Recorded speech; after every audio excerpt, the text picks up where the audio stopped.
तो आज हम बात कर रहे हैं मंत्रिपरिषद की। और मंत्रिपरिषद बहुत बेहतरीन और जबरदस्त आपके संज्ञान पर आधारित प्रश्न यहां से पूछे जाते हैं, ध्यान रखना। संज्ञान पर आधारित प्रश्न, समझने वाली चीजें काफी महत्वपूर्ण है। आपको हर चीज बेहतरीन और जबरदस्त तरीके से समझते हुए आगे बढ़ना है। और मैं हर बार एक चीज कहता हूं कि जहां कहीं भी आपको दिक्कत आए, जो चीज भी आपको समझ में नहीं आए, जितने साथी जुड़े होते तुरंत कमेंट कर दिया करो इस चीज से, हम उस पर आपको रिप्लाई जरूर देंगे। ठीक है, प्रयास हमारा यही रहेगा। संविधान का अनुच्छेद है 164, 163। आर्टिकल 163 क्या कहता है? आर्टिकल 163 इस बात की ओर जिक्र करता है कि राज्यपाल को सलाह देने के लिए, राज्यपाल को सलाह एवं सहायता के लिए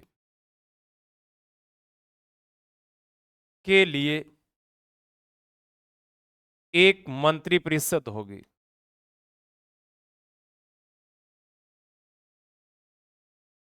जिसका मुखिया,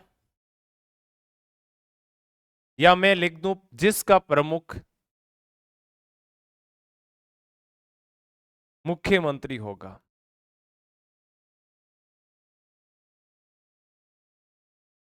एक तो ये लाइन याद रखनी है, जैसे लिखी वैसे वैसे याद रख लेना आप। लाइन क्या लिखी है मैंने? कि राज्यपाल को सलाह देनी होती है। राज्यपाल बहुत कम, हमने बात की थी कि अनुच्छेद 200, अनुच्छेद 356, अनुच्छेद 164 के अलावा बहुत कम ऐसी परिस्थितियां होती है जिसमें राज्यपाल सब विवेक से कार्य करता है। बाकी सभी कार्यों में अक्सर जितने भी महत्वपूर्ण कार्य होते हैं वो सलाह और परामर्श देने के लिए एक मंत्रिपरिषद होती है। और अनुच्छेद 166 के अनुसार हमने ये चीज, दो चीज अनुच्छेद पढ़े थे हमने। एक तो याद रखना है, हमने अनुच्छेद क्या पढ़ा था? हमने अनुच्छेद की बात की थी 154।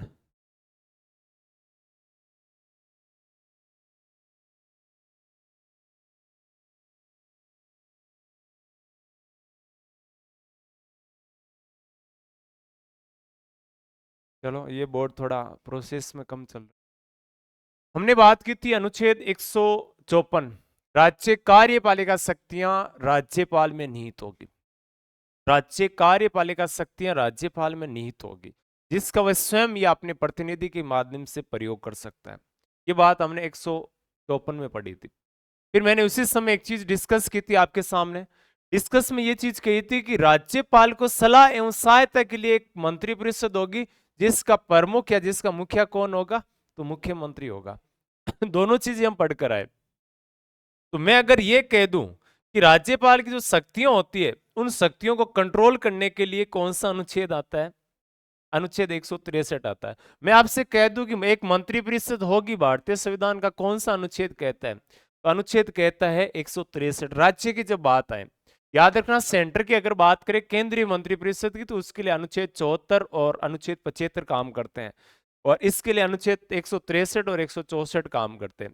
तो राज्यपाल को सलाह देने के लिए और राज्यपाल की सहायता के लिए, परामर्श देने के लिए एक मंत्रिपरिषद होगी।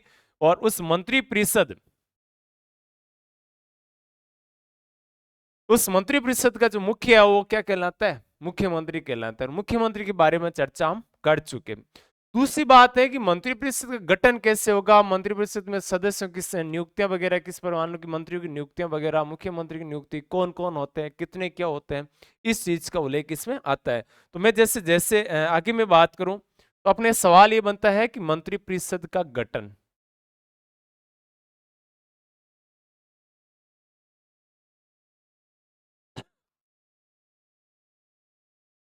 मंत्रिपरिषद का गठन, मंत्रिपरिषद के गठन में सबसे पहली बात, आर्टिकल 164 कहता है इसमें। और मुख्यमंत्री और मंत्रिपरिषद में दो ही अनुच्छेद पढ़ने, 163 जो हम पढ़कर आए, 164 जो आगे बात कर रहे हैं उसमें मैं सारी डिटेल भी बता दूंगा 164 में है क्या क्या।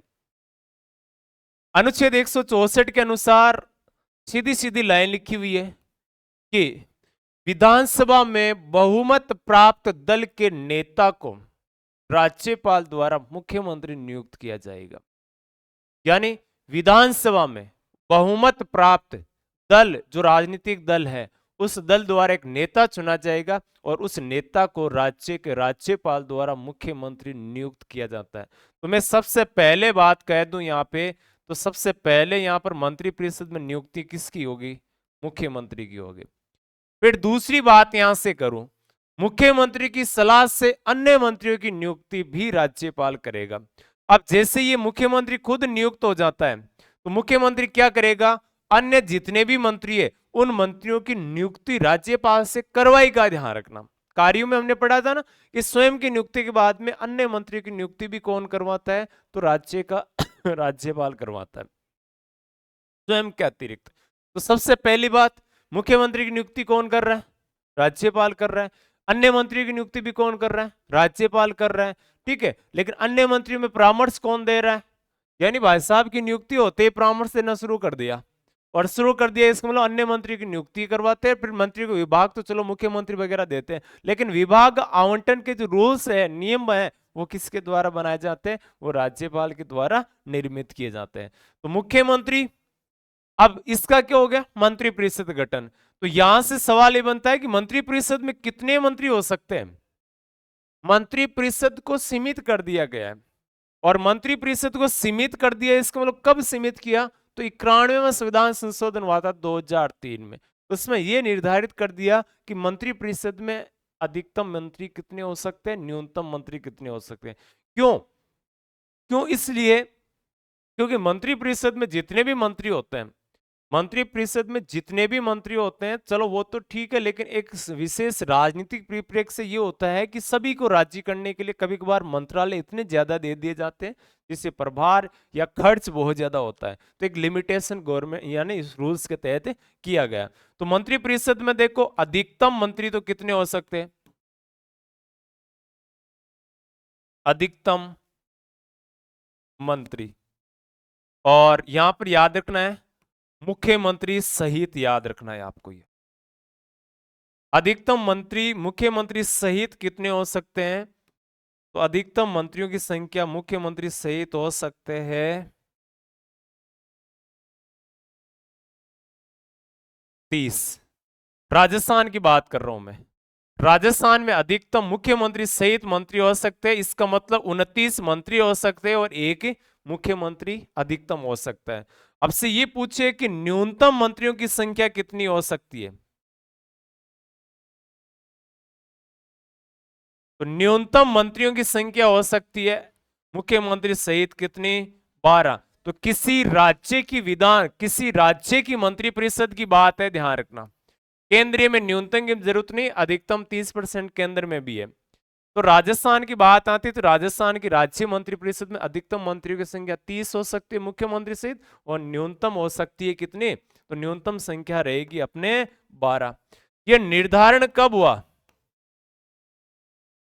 भाई मंत्रियों की संख्या का निर्धारण हमने किया था 91वां संविधान संशोधन, और यह संशोधन कब हुआ था? 2003 में हुआ था। यह संविधान संशोधन हुआ था 2003 में। ठीक है, किसमें? तो अनुच्छेद 164 का पहला भाग है, उसी में संशोधन ये किया गया था, उसी के तहत ये परिवर्तन, यानी 164 के पहले भाग में परिवर्तन किया गया था। दूसरी बात यहां से ये भी नोट करना है कि कोई दल बदल का कोई दोषी व्यक्ति है उसको मंत्री नहीं बनाया जाएगा। ठीक है, आगे इसमें भी और भी बात करें तो आपको पॉइंट यहां से ये नोट करना है कि मंत्री परिषद के जो मंत्री होते हैं उसकी कोई विशेष योग्यता वगैरह है क्या? तो इसमें याद रखना है, विशेष योग्यता तो इसको नहीं कह सकते, लेकिन सिंपली बात कर सकते हैं कौन व्यक्ति मंत्री बन सकता है, इसको इस प्रकार से ले सकते हैं। तो मंत्री कौन बन सकता है? कोई भी नागरिक बन सकता है मंत्री। मैं ये कह दूं कोई भी नागरिक,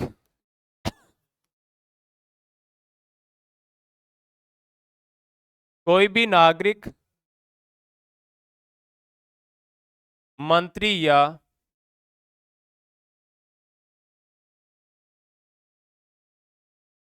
मुख्यमंत्री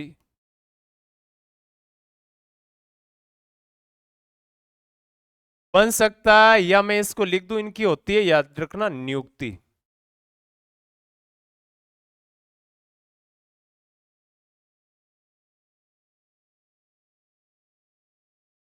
नियुक्त हो सकता है। अगर वो संसद यानी विधानमंडल का सदस्य नहीं है तो भी, अगर वह विधानमंडल, राजस्थान में तो एक ही है और वह है विधानसभा, किसी सदन का, लेकिन शब्दावली आने में कोई दिक्कत नहीं, आ भी सकती है ऐसी शब्दावली, किसी सदन का सदस्य ना हो तो भी, लेकिन अगर मंत्री बन गया तो अगले 6 माह का समय रहेगा, लेकिन अगले 6 माह में बनते ही, अगले 6 माह में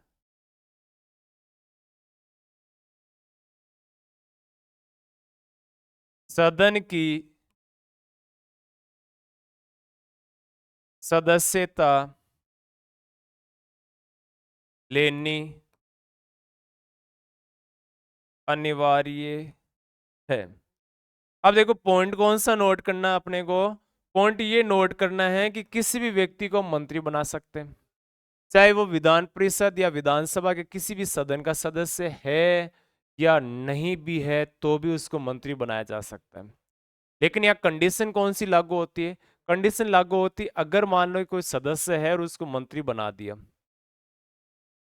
सदस्य नहीं है और उसको मंत्री बना दिया, तो अगले 6 महीने में उसको जैसे विधानसभा की सदस्यता हासिल करनी होगी, अन्यथा क्या होगा, मंत्री पद से उसको त्याग पत्र देना, ऑटोमेटिकली उसका पद समाप्त हो जाएगा। आपको याद हो तो 2023 के चुनाव में 199 सीटों पर विधानसभा के चुनाव हुए थे, राजस्थान विधानसभा के, और उसमें से एक सीट थी गंगानगर श्री कर्णपुर सीट, जहां से एक प्रत्याशी, कांग्रेस की प्रत्याशी का देहांत होने की वजह से उस सीट पर उपचुनाव हुए थे। और उपचुनाव की खास बात आपको ये नोट करने की, उपचुनाव हुए थे तो उस समय कांग्रेस के उम्मीदवार रुपिंदर सिंह कुन्नर थे और भाजपा के उम्मीदवार SSTT नाम के व्यक्ति थे। SSTT को नहरी विभाग देकर राजस्थान सरकार ने एक मंत्री बना दिया था और बाद में चुनाव उन्होंने फोरम लगाया था। बाद में चुनाव SSTT हार गए थे, मंत्री बना दिया, फिर भी चुनाव हार गए और रुपिंदर कुन्नर कांग्रेस के प्रत्याशी वहां चुनाव जीत गए थे। प्रभाव ये पड़ा कि अब वो मंत्री तो बना दिया, चुनाव हार गए, सदस्य रहे नहीं, तो इसका मतलब कितने समय तक मंत्री रह सकते थे, तो वो अधिकतम 6 महीने तक मंत्री रह सकते थे। लेकिन उन्होंने चुनाव हारते ही पद से क्या कर दिया, त्याग पत्र दे दिया और इस्तीफा देकर वो वहां से चले गए। चलो मान लो कि सदन के सदस्य नहीं रहे तो मंत्री पद से क्या कर दिया उन्होंने, इस्तीफा दे दिया था। तो कोई भी व्यक्ति मंत्री बन सकता है, लेकिन कंडीशन है कि अगले 6 महीने में विधान परिषद या विधानसभा, तो राजस्थान में विधान परिषद है नहीं, तो विधानसभा की सदस्यता लेनी उनके लिए क्या है, अनिवार्यता है। नेक्स्ट बात आती है कि जैसे मंत्री बनते हैं तो मंत्री बनने के बाद में उनको शपथ भी लेनी होती है।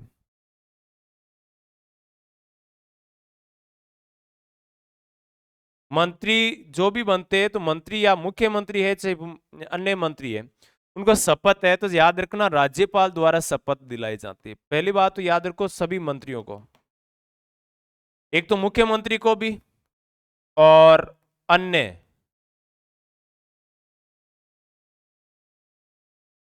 मंत्रियों को,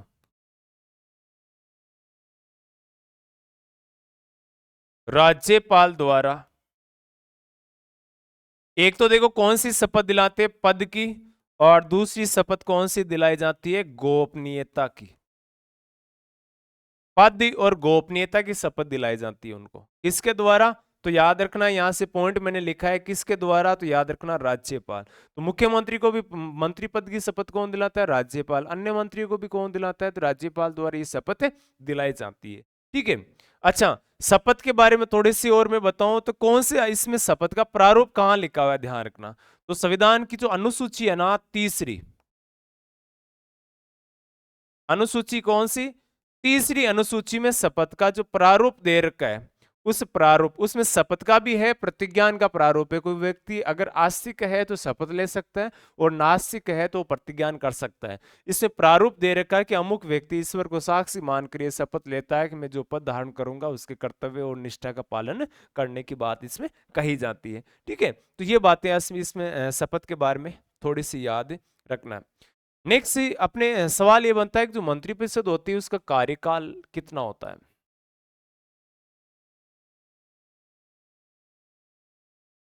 मंत्रिपरिषद का कार्यकाल,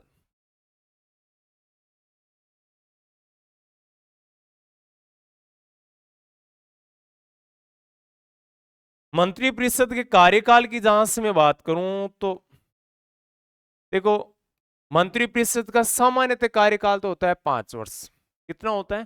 क्योंकि विधानसभा का कार्यकाल 5 वर्ष होता है, तो मंत्रिपरिषद का भी 5 वर्ष हो सकता है, लेकिन कोई गारंटी नहीं है 5 वर्ष विधानसभा के बराबर हो। 5 वर्ष से पहले भी मंत्रिपरिषद का विघटन हो सकता है। कंडीशन क्या है? तो कंडीशन ये है कि मुख्यमंत्री अगर त्यागपत्र दे तो मंत्रिपरिषद विघटित हो जाएगी। पहली कंडीशन तो ये, चलो ये भी ठीक है। अगर दूसरी कंडीशन क्या है, अगर विधानसभा में अविश्वास प्रस्ताव पारित हो जाए विधानसभा द्वारा तो भी मंत्रिपरिषद विघटित हो जाएगी। याद रखना, मंत्रिपरिषद के विघटन पर लोकसभा भंग होना कोई खास बात, यानी लोकसभा भंग नहीं होती है, ध्यान रखना। ठीक है, तो मंत्रिपरिषद के कार्यकाल की मैं एक चीज बात करूं, तो जो मंत्री होते हैं ना, वो मंत्री दो तरह से उत्तरदायी होते हैं। मंत्री, और मंत्रियों में याद रखना एक तो व्यक्तिगत उत्तरदायित्व है।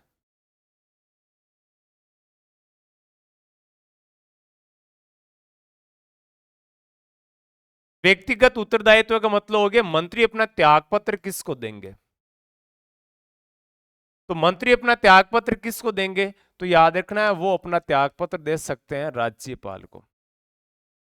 मंत्री अपना त्यागपत्र किसको देंगे? राज्यपाल को। यानी मुख्यमंत्री कभी मंत्री से त्यागपत्र नहीं ले सकता, लेकिन मुख्यमंत्री से इतना हम कह सकते हैं कि मुख्यमंत्री के बारे में इतना हम कह सकते हैं कि मुख्यमंत्री कह सकते हैं कि त्यागपत्र के लिए, और नहीं देते हैं तो राज्यपाल से उनको बर्खास्त करवा सकते हैं। ठीक है, तो उत्तरदायित्व की अगर बात करें तो याद रखना राज्यपाल को देते हैं त्यागपत्र। एक तो ये चीज, एक याद रखना है मंत्रिपरिषद पूरी की पूरी में बात करूं तो सामूहिक उत्तरदायित्व होती है।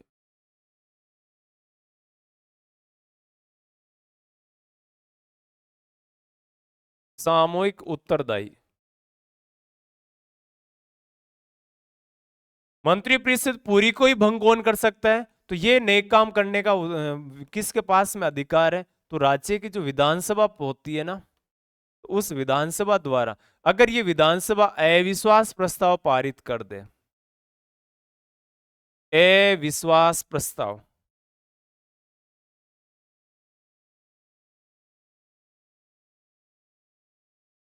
पारित होने पर, ठीक है, अविश्वास प्रस्ताव पारित होने पर भी क्या कर सकते हैं? मंत्रिपरिषद के समय से पहले विघटित हो सकती है। अगर, अब दूसरी बात है कि हम ये कहें कि मुख्यमंत्री और मंत्रियों का कार्यकाल कितने समय तक होता है, तो मैं देखो, एक तो चीफ मिनिस्टर, और मैं किसकी बात कर रहा हूं? मिनिस्टर, दोनों की बात कर रहा हूं। इनके बारे में आपसे पूछे कार्यकाल कितना होता है, तो सीधी लाइन तो आपको लिखनी है राज्यपाल के प्रसाद पर्यंत। लाइन तो अनुच्छेद में ये लिखी हुई है, राज्यपाल के प्रसाद पर्यंत। ठीक है, एक तो ये चीज, यानी मंत्रिपरिषद में मंत्री होते हैं, मुख्यमंत्री होता है, तो मंत्री और मुख्यमंत्री कार्यकाल कितना होता है? तो राज्यपाल के प्रसाद पर्यंत होता है। दूसरी बात याद रखना है कि मंत्री सामूहिक रूप से और मंत्रिपरिषद सामूहिक रूप से और व्यक्तिगत रूप से किसके प्रति उत्तरदायी होते हैं? तो याद रखना कि मंत्रियों को और मुख्यमंत्री को पद से हटा कौन सकता है? तो राज्यपाल हटा सकता है। एक लाइन तो ये याद रखना है, हटाने का अधिकार किसके पास है? तो राज्यपाल के पास है। आपसे ये पूछे कि मंत्री खुद अपने पद से त्यागपत्र देंगे तो किसको देंगे? तो मंत्री अपने पद से त्यागपत्र देंगे तो किसको देंगे? राज्यपाल को देकर सेवा विमुक्त हो सकते हैं। यदि मंत्री अपने, मान लो कि जिस भी पद पर है, जैसे मान लो कि मंत्री एक विधायक है, तो विधायक पद से अपना त्यागपत्र देंगे तो याद रखना अपने सदन के अध्यक्ष को देंगे, लेकिन मंत्री पद से अपना त्यागपत्र किसको देंगे? राज्यपाल को देंगे। ये चीज नोट करना। और एक और नोट क्या करोगे? मंत्रिपरिषद सामूहिक रूप से सामूहिक उत्तरदायी को किसके प्रति होती है? अगर विधानसभा, जैसे राजस्थान की विधानसभा में 200 सदस्य है और 200 सदस्यों में विपक्ष अगर अविश्वास प्रस्ताव लेकर आए और अविश्वास प्रस्ताव में कुल वोटों का 200 सदस्यों में से 101 सदस्य उसको अविश्वास प्रस्ताव के पक्ष में वोट डाल दे तो मंत्रिपरिषद क्या हो जाएगी? विघटित हो जाएगी। यानी समय से पहले ही मंत्रिपरिषद का क्या हो जाएगा? विघटन हो जाएगा।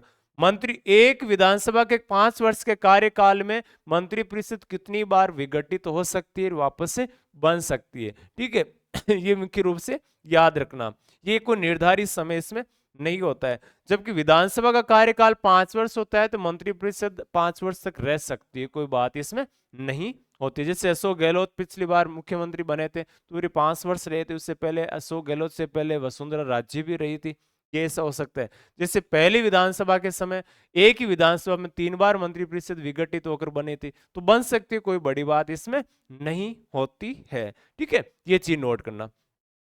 नेक्स्ट में अगर बात करूं तो अपने लिए सवाल ये बनता है कि जो मंत्रिपरिषद होती है उसमें कितने प्रकार के मंत्री होते हैं। यानी पॉइंट ये बनेगा मंत्रियों के प्रकार, इसको हम बोल सकते हैं मंत्रियों की श्रेणियां। मंत्रिपरिषद में 3 प्रकार के मंत्री होते हैं। एक को तो हम बोलते हैं कैबिनेट स्तर के मंत्री,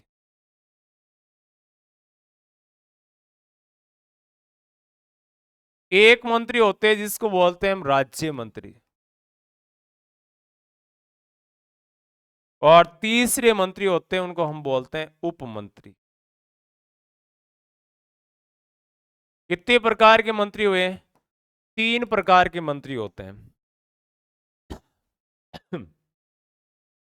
कैबिनेट मंत्री वो होते हैं जिनके पास में स्वतंत्र प्रभार होता है। प्रभार का मतलब उनको विभाग है, स्वतंत्र दिया जाता है। जैसे गृह मंत्री है, जैसे वित्त मंत्री है, शिक्षा मंत्री है, चिकित्सा मंत्री है, कृषि मंत्री है, नहर विभाग से संबंधित मंत्री है, परिवहन जैसे परिवहन मंत्री है, जैसे सड़क निर्माण मंत्री है। इनको एक स्वतंत्र विभाग दे रखा है।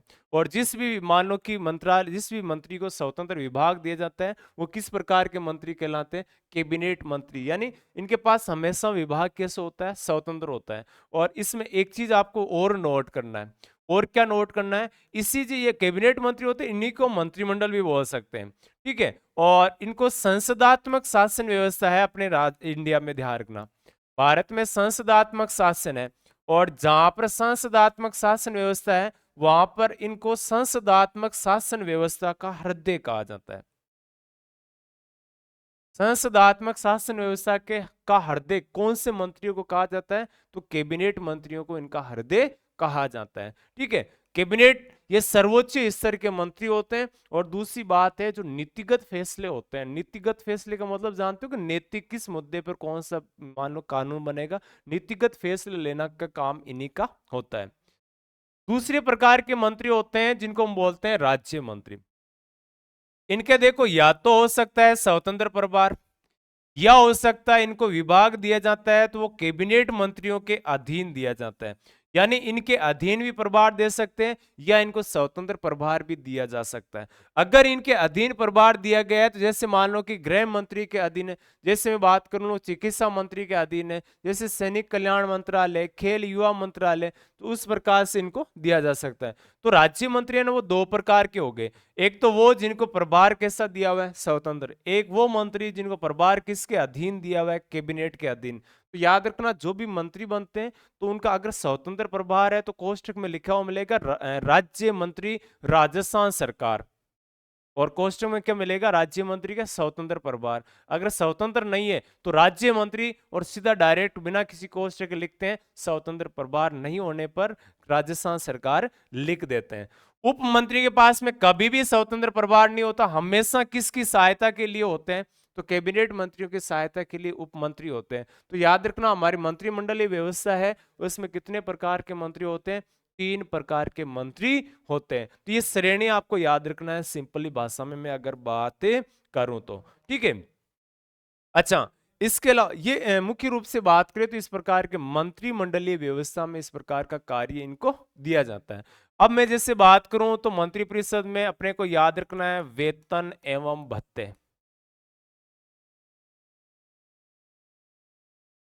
बस इसमें सिंपल लाइन याद रखनी है, मंत्रिपरिषद में जितने भी मंत्री होते हैं ना, मुख्यमंत्री और अन्य मंत्री, उनका वेतन एवं भत्ते, विधानमंडल होती है राज्य की, और विधानमंडल क्या करती है, समय समय पर इनका निर्धारित करने का काम करती है। यानी अनुच्छेद 164 में लिखा है कि विधानमंडल समय समय पर इनके वेतन और भत्ते निर्धारित करने का काम करेगी। ठीक है, इतनी बातें हमने की है किसके संदर्भ में, ये बातें मुख्य रूप से हमने की है अनुच्छेद 164 के अकॉर्डिंग। अब देखो एक नोट लिख रहा हूं मैं, ये नोट बहुत महत्वपूर्ण आपके लिए। ठीक है,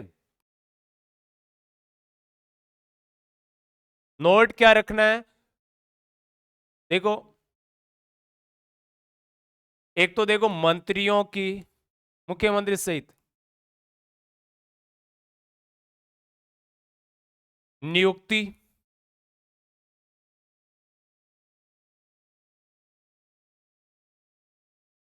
कार्यकाल,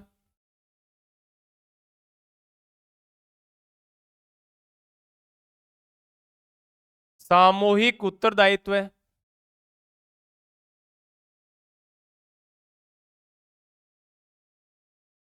सामूहिक उत्तरदायित्व,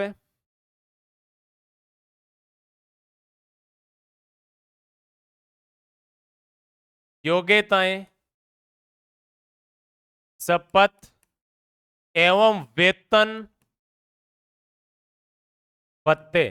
वेतन तो होता है जो उनको पेमेंट फिक्स दिया जाता है, और भत्ते वो होते हैं जो अन्य खर्च, जैसे कार्यालय खर्च है, मोबाइल खर्च है, परिवहन खर्च है, निःशुल्क गाड़ी दी जाती है, ठीक है, मेडिकल सुविधाएं दी जाती है, वो अन्य भत्ते में आते हैं का उल्लेख।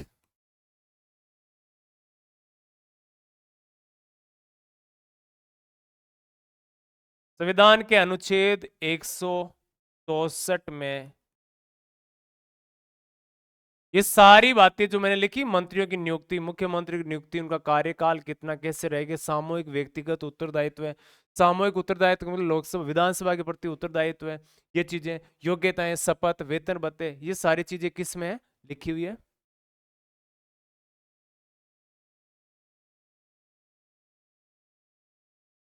हाँ, राम राम जी जो भी जुड़े। क्लास का टाइम 1 से 2 बजे का है, और कल से उम्मीद है कि 1 से 2 रेगुलर क्लास अपने रहेगी। जितने मान लो साथी जुड़े हैं उनके विशेष थोड़ा टाइम शेड्यूल की वजह से क्लास थोड़ी सी लेट हो जाती है कभी कभी, कल से रेगुलर टाइम पे रहेगी। जितने साथी जुड़ रहे हैं उनके लिए विशेष याद रख लेना। आपकी जो आपत्ति थी वो मैंने माइंड में सेट कर ली है, अब से देरी नहीं होगी। ठीक है, नेक्स्ट देखो, तो याद रखना ये नोट कौन से अनुच्छेद में, अनुच्छेद 164 में लिखित है। ठीक है, ये चीजें याद रखना। अब मैं जैसे बात करूं तो अपने को पॉइंट नोट करना है। पॉइंट क्या नोट करना है इसमें से कि इनकी जो बैठक होती है, यानी मैं ये कह दूं मंत्रिमंडल की बैठक, मंत्रिमंडल की बैठक,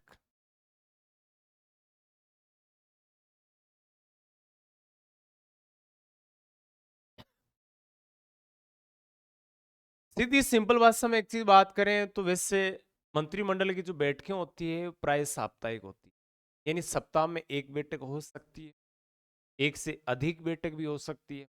अगर मान लो कि सप्ताह में एक बैठक नहीं भी हो तो भी कोई बड़ी बात नहीं है। ये मुख्य रूप से आपको कुछ बातें याद रखनी।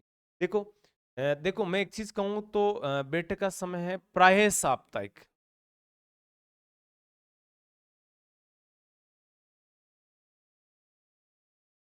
बैठक कब होती है, प्राय शब्द लिखा है मैंने, तो प्राय से एक शब्द आप सीधा सीधा ले सकते हो कि प्राय का मतलब हो गया है कि सप्ताह में एक बैठक हो भी सकती है, और एक सप्ताह में दो भी हो सकती है, एक बैठक नहीं भी हो तो भी कोई बड़ी बात नहीं है। ठीक है, एक देखो पिछले में जैसे स्लाइड में बात की तो एक चीज नोट करनी है इसमें। चीज क्या नोट करोगे कैबिनेट मंत्रियों की जब भी बैठक होती है उसमें राज्य मंत्री कभी भाग नहीं लेते हैं, लेकिन जब मुद्दा किसी राज्य मंत्री का उससे जुड़ा हुआ हो तो राज्य मंत्री कैबिनेट मंत्रियों की बैठक में आमंत्रित किए जाते हैं। कैबिनेट मंत्रियों की बैठक में राज्य मंत्री कभी भाग नहीं लेते हैं, लेकिन जब मुद्दा किससे संबंधित हो, मुद्दा राज्य मंत्री से जुड़ा हुआ हो, तो राज्य मंत्री को उस मीटिंग के लिए आमंत्रित इनवाइट किया जाता है कि आप आओ, आपसे संबंधित इस मुद्दा चल रहा है। ठीक है, तो जब भी इनकी बैठक होती है तो बैठक कब होती है? प्राय साप्ताहिक। और मंत्रिमंडल की बैठक की अध्यक्षता कौन करेंगे? तो ये हमने मुख्यमंत्री के समय डिस्कस किया था ना। अध्यक्षता कौन करेंगे? तो जो उस राज्य का मुख्यमंत्री होगा वो मुख्यमंत्री इसकी अध्यक्षता करेंगे। ठीक है, मान लो बाय चांस मुख्यमंत्री अनुपस्थित है, तब ऐसी कंडीशन में जो मंत्री परिषद में सबसे वरिष्ठ मंत्री होता है ना, यानी मुख्यमंत्री अगर नहीं होना तब वरिष्ठ मंत्री यानी वरिष्ठतम मंत्री, सबसे सीनियर मंत्री जो होता है वो उस बैठक की क्या करता है? अध्यक्षता करता है। ठीक है, तो ये चीजें आपको किसके अकॉर्डिंग नोट करनी है? ये बैठक की बात। दूसरी बात याद रखना है, बैठक में कुछ शर्तों का पालन करना होता है। अगर कोई व्यक्ति बैठक में शामिल हो रहा है मंत्रिमंडल की, तो बैठक में कुछ शर्तें होती है, कुछ कंडीशन होती है जिसको फॉलो करना होता है। कंडीशन क्या है? एक तो देखो, इसमें पहली शर्त तो ये होती है कि गोपनीयता की शर्त का पालन करना है। दूसरी क्या होती है शर्त? दूसरी शर्त ये होती है कि आपको सामूहिकता का पालन करना है। एक तो गोपनीयता, और दूसरी शर्त कौन सी है? सामूहिकता। यानी गोपनीयता और सामूहिकता की शर्तों का पालन करना है। गोपनीयता में क्या चीज नोट करोगे? यानी मंत्रिमंडल की जब भी बैठक होती है तो कोई प्रकार से फैसला लिया जाता है, तो उस फैसले में जो बातें कही जाती है उनको गुप्त रखा जाता है।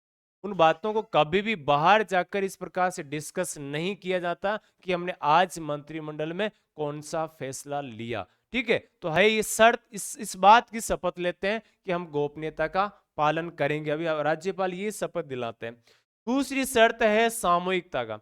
जैसे किसी मुद्दे पर हम चर्चा कर रहे हैं और चर्चा के लिए हमने क्या किया, जैसे मान लो कि राजस्थान में अधिकतम मंत्री है 30, 30 में से मंत्री कितने उपस्थित हो रहे हैं? जैसे मान लो कि 25 मंत्री उपस्थित हुए मीटिंग में, अभी है 23 ही, 24 है वैसे। ठीक है, अगर मैं बात करूं तो 23 या 25 मंत्रियों में से किसी मुद्दे को कोई टैक्स लागू, वैसे भी बहुत सारे टैक्स अपने लागू है, कोई टैक्स लागू करना हो, कोई टैक्स हटाना हो, तो मंत्रिमंडल में क्या होता है, उस मुद्दे को लाते हैं कि हम नया बिल ये लेकर आ रहे हैं। क्योंकि जो कैबिनेट मंत्री होते हैं, कैबिनेट मंत्री को राज्य की नीति निर्धारक जो महत्वपूर्ण होता है, नीति निर्धारण करने वाले संस्था होती है एक तरह से, यानी नीतियों का निर्धारण करना कि कौन सी नीतियां लागू करेंगे, कौन सी नीतियां हटाएंगे, इस प्रकार ये करते हैं। ठीक है, अनुच्छेद सॉरी इसमें 25 में से जैसे मान लो कि मीटिंग हुई, कोई टैक्स लागू करना है, तो लागू करने में जैसे ऐसी कंडीशन आ गई कि मान लो कि जैसे 13 लोग तो कह रहे लागू करो और उसमें से 12 लोग कह रहे लागू नहीं करें। कंडीशन क्या हो गई कि 25 में से 13 लोग कह रहे लागू कर सकते हैं और 12 कह रहे नहीं कर सकते, तो बहुमत किस ओर रहा? बहुमत रहा 13 लोग ज्यादा कह रहे। इसका मतलब अब फैसला किस ओर होगा? तो इन 12 लोगों को भी ये कहना पड़ेगा कि हम भी इसके पक्ष में थे और है और रहेंगे, यानी इस बिल के पक्ष में इसके, तो इसको बोलते हैं सामूहिकता। यानी जब मीटिंग से बाहर निकले तो सारे एक समूह में ये कहे कि हाँ हम भी इसके प्रति सकारात्मक रवैये से साथ में है। ये मुख्य रूप से आपको याद रखना किसके संदर्भ में नोट करना है, तो ये बातें दी गई है मंत्री मंडल के बारे। ठीक है, मंत्रिमंडल की बातें इसमें निर्धारित की गई है।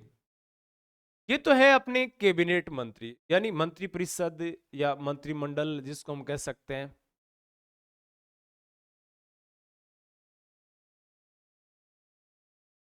अच्छा, बहुत अच्छा विजय राठौर, जुड़े हुए रेगुलर, बहुत अच्छा आपका प्रश्न था रेगुलर। 1 से 2 का क्लास का टाइम टेबल आपसे रेगुलर रहेगा। बहुत अच्छा आप तैयारी करते रहिए, जुड़े रहिए इसी प्रकार से हमारे डिजिटल प्लेटफॉर्म। आभार आपका। ठीक है। हम बात कर रहे थे मंत्रिपरिषद की बात, और मंत्रिपरिषद में जहां से बात करें तो मंत्रिपरिषद महत्वपूर्ण बात की हमने, मान लो कि शपथ, योग्यताएं, कार्यकाल, इस पर एक इससे जुड़ा हुआ टॉपिक है संसदीय सचिव। तो हम इस पर भी बात कर लेते हैं।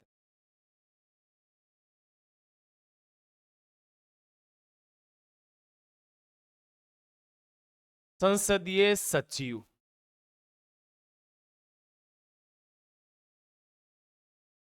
देखो एक तो सचिव होते हैं जो प्रशासनिक अधिकारी होते हैं, ये प्रशासनिक अधिकारी नहीं होते, ये प्रशासनिक अधिकारी नहीं होते, ये राजनीतिक तौर से जुड़े होते हैं। आपको याद क्या रखना है? संसदीय सचिव की आप तो याद रखना है नियुक्ति कौन करता है। संसदीय सचिव का की शपथ याद रखनी है। संसदीय सचिव को पद से हटाना,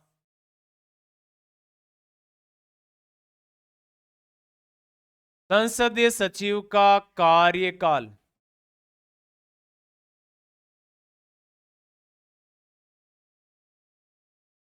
ये चीजें नोट करनी है। तो आपको बहुत अच्छे से याद हो जाएगी कि संसदीय सचिव की नियुक्ति कौन करता है। बस ये नियुक्ति की जाती है राज्य के मुख्य सचिव, सॉरी मुख्यमंत्री द्वारा। मुख्य सचिव किसके द्वारा की जाती है संसदीय सचिव की नियुक्ति? तो राज्य के मुख्यमंत्री द्वारा ये नियुक्ति की जाती है। सवाल ये बनेगा शपथ कौन दिलाएगा? तो ये नेक काम भी फिर कौन करेगा? मुख्यमंत्री करेगा। सवाल यह कि पद से कौन हटा सकता है? तो पद से भी कौन हटाएगा? मुख्यमंत्री। कार्यकाल कितना होता है? तो आपको इतना ही लिखना है, कार्यकाल होता है मुख्यमंत्री के प्रसाद पर्यंत। बस ये चीज नोट करनी है। सब कुछ ही कौन होता है इनके? तो माए बाप मुख्यमंत्री होते हैं भाई साहब। ठीक है, लगाना हो, नियुक्ति करना हो, हटाना हो, कार्यकाल की बात तो सारी की सारी किस पर याद रखना है? संसदीय सचिव के लिए के सब कुछ मुख्यमंत्री जी होते हैं। अच्छा, दूसरी बात इसमें से क्या नोट करनी है आपको? दूसरी बात इसमें से ये नोट करनी है कि जो भी संसदीय सचिव होते हैं उसके लिए विशेष क्या प्रावधान है, कुछ बातें अलग क्या है इसके लिए। बातें अलग है तो एक तो नोट करना है कि संसदीय सचिव की राजस्थान में सबसे पहले नियुक्ति, राजस्थान में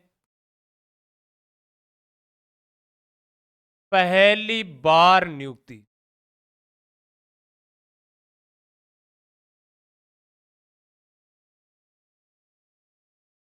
किसके द्वारा की गई? तो राजस्थान के मुख्यमंत्री थे मोहनलाल सुखाड़िया।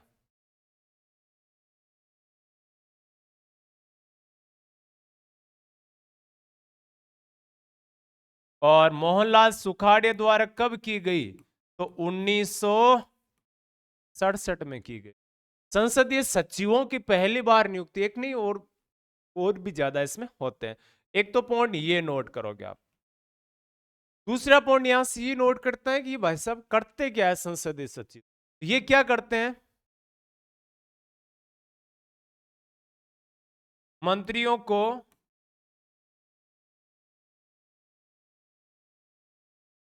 परामर्श देने का काम होता है। और भाई कई मंत्री क्या होते हैं कि अनपढ़ भी मंत्री तो बन ही सकते हैं, राजनीतिक अनुभव बहुत जरूरी थोड़ी है। तो उनको राजनीतिक प्रशासनिक सलाह देने के लिए, राजनीतिक सलाह देने के लिए संसदीय सचिव कुछ बुद्धिमान लोगों को नियुक्त, हालांकि पद राजनीतिक तौर पे होता है, प्रशासनिक पद नहीं होता ये। यानी आईएएस प्रशासन जैसे आईएएस आरएएस वगैरह पदाधिकारी नहीं होते, ध्यान रखना है। इनको राज्य मंत्री के समान दर्जा प्राप्त होता है, राज्य मंत्री के समान दर्जा होता है। ये मुख्य बातें याद रखनी। एक तो संसदीय सचिव की नियुक्ति कौन कर रहा है? मुख्यमंत्री। शपथ भी कौन दिला रहा है? मुख्यमंत्री। पद से भी कौन हटा सकता है? मुख्यमंत्री। कार्यकाल कितना होता है? मुख्यमंत्री के प्रसाद पर्यंत। प्रसाद पर्यंत का मतलब होता है कि मुख्यमंत्री जब चाहे हटा सकते हैं, जब चाहे नियुक्ति कर सकते हैं। ठीक है, ये एक मुख्यमंत्री के पास तो यही है प्रभार, ध्यान रखना। बाकी मुख्यमंत्री कोई काम नहीं करते, बाकी प्रशासनिक और राज्यपाल के द्वारा करवाए जाते हैं। राजस्थान में पहली बार है मुख्य सचिव की जो नियुक्ति की गई थी वो मोहनलाल सुखाड़िया द्वारा की गई थी। 1967 में। मुख्य सचिवों की नियुक्ति पहली बार, याद रखना, पहली बार मुख्य सचिवों की नियुक्ति किसके द्वारा की गई? मोहनलाल सुखाड़िया द्वारा 1967 में की गई। और दूसरी बात याद रखना है कि इनका काम क्या होता है, जो मंत्री है, विभाग है, उन विभागों से संबंधित उनको परामर्श देने का काम होता है। ये लाइन बहुत महत्वपूर्ण है कि इनको राज्य मंत्री के समान दर्जा मिलता है, यानी इनको मान लो कि लेवल किसका रहता है, तो जो मंत्रिपरिषद में राज्य मंत्री होते हैं उनके समान दर्जा इसमें होता है। और ये लाभ के पद में नहीं आते, ध्यान, इसमें नहीं आते, ये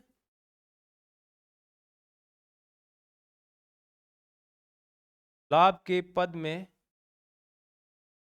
नहीं आते। ये मुख्य रूप से अगर हम बात करें तो अपने मंत्रिपरिषद की संपूर्ण डाटा, बायोडाटा, महत्वपूर्ण जानकारी जिसकी हमने चर्चा की, इसके बारे में रूप से दी हुई। अब देखो फटाफट 2 मिनट में इनको रिवाइज कर लेते हैं। एक तो क्या नोट करना है कि अनुच्छेद 163 के अनुसार राज्यपाल को सलाह और सहायता के लिए एक मंत्रिपरिषद होगी, और जिसका मुखिया कौन होगा, तो उसका मुखिया होगा मुख्यमंत्री। गठन कैसे? तो मुख्यमंत्री द्वारा, खुद कैसे, राज्यपाल द्वारा मुख्यमंत्री नियुक्ति करते हैं, मुख्यमंत्री की सलाह से अन्य मंत्रियों की नियुक्ति भी राज्यपाल करते हैं। अधिकतम मंत्री कितने हो सकते हैं? तो अधिकतम मंत्रियों की संख्या हो सकती है 15%। देखो ये याद रखना है आपको, अधिकतम मंत्रिपरिषद में मंत्रियों की संख्या कितनी होती है? 15%। और न्यूनतम कितने हो सकते हैं? 12% में नहीं है, ध्यान रखना, ठीक है। और ये राजस्थान की है, ये जो डाटा दे रखी है ना, ये राजस्थान में अधिकतम मंत्री हो सकते हैं उसकी बात है। राजस्थान में अधिकतम मंत्री कितने हो सकते हैं? तो 30 मुख्यमंत्री सहित हो सकते हैं। न्यूनतम कितने हो सकते हैं? तो 11+1 यानी 12 न्यूनतम हो सकते हैं राजस्थान की बात करें तो। योग्यताएं, कोई भी व्यक्ति नागरिक, मुख्यमंत्री या मंत्री बन सकता है, लेकिन अगले 6 महीने में सदस्यता लेने उसके लिए अनिवार्य, अन्यथा पद मंत्री पद समाप्त हो जाएगी। शपथ किसके द्वारा? सभी मुख्यमंत्री और अन्य मंत्रियों को शपथ राज्यपाल द्वारा, पद और गोपनीयता के अनुसूची 3 के प्रारूप के अनुसार। मंत्रिपरिषद का कार्यकाल होता है, एक तो देखो राज्यपाल के प्रसाद पर्यंत, मुख्यमंत्री और अन्य मंत्रियों का कार्यकाल कितना, सीधी लाइन अगर आपके सामने आए ना तो राज्यपाल के प्रसाद पर्यंत होता है। लेकिन आपसे पूछे कि मुख्यमंत्री मंत्री या मुख्यमंत्री अपना त्यागपत्र किसको देते हैं, तो राज्यपाल को देते हैं। उनको पद से हटाने की बात आई है तो विधानसभा अगर अविश्वास प्रस्ताव पारित कर दे तो सामूहिक रूप से, यानी मंत्रिपरिषद है, क्या हो जाएगी? विघटित हो जाएगी। मंत्रियों के प्रकार, तो मंत्री 3 प्रकार के होते हैं, कैबिनेट मंत्री, राज्य मंत्री और उप मंत्री। सबसे महत्वपूर्ण नीति निर्धारक कैबिनेट मंत्री होते हैं। वेतन एवं भत्ते विधानमंडल द्वारा निर्धारित किए जाते हैं। और याद रखना है कि इनके सारी चीजों को अब तक जो पढ़ी उनका मुख्य रूप से उल्लेख कहाँ मिलेगा, तो अनुच्छेद 164 में लिखित बातें हैं। बैठक है प्राय साप्ताहिक होती है, अध्यक्षता मुख्यमंत्री द्वारा की जाती है, गोपनीयता और सामूहिकता का पालन इसमें होता है। और एक चीज याद रखना, इस बैठक में गणपूर्ति नहीं होती है, गणपूर्ति नहीं होती है, ठीक है, मंत्रिमंडल की बैठक में, बाकी में तो होती है। बाकी तो लोकसभा, विधानसभा, राज्यसभा, विधान परिषद 1/10 भाग या 10% गणपूर्त होने चाहिए। संसदीय सचिव की नियुक्ति मुख्यमंत्री द्वारा, शपथ मुख्यमंत्री द्वारा, पद से हटाना मुख्यमंत्री द्वारा, कार्यकाल मुख्यमंत्री प्रसाद पर्यंत। राजस्थान में पहली बार मुख्य सचिव की नियुक्ति मोहनलाल सुखाड़िया द्वारा की गई थी, और इनका काम होता है मंत्रियों को परामर्श देना, और ये लाभ के पद में नहीं आते, और ये राज्य मंत्री के समान दर्जा प्राप्त होते हैं। ये महत्वपूर्ण जानकारी किसके संदर्भित आपको याद रखनी है? ये अपने मंत्रिपरिषद था, और ये हुआ अपने मुख्यमंत्री और कंप्लीट। आगे की हम बात करेंगे अगली क्लास में, और बने रहिए, जुड़े रहिए, मस्त और जबरदस्त तैयारी करते रहिए। आज के लिए जय हिंद, नमस्कार साथ।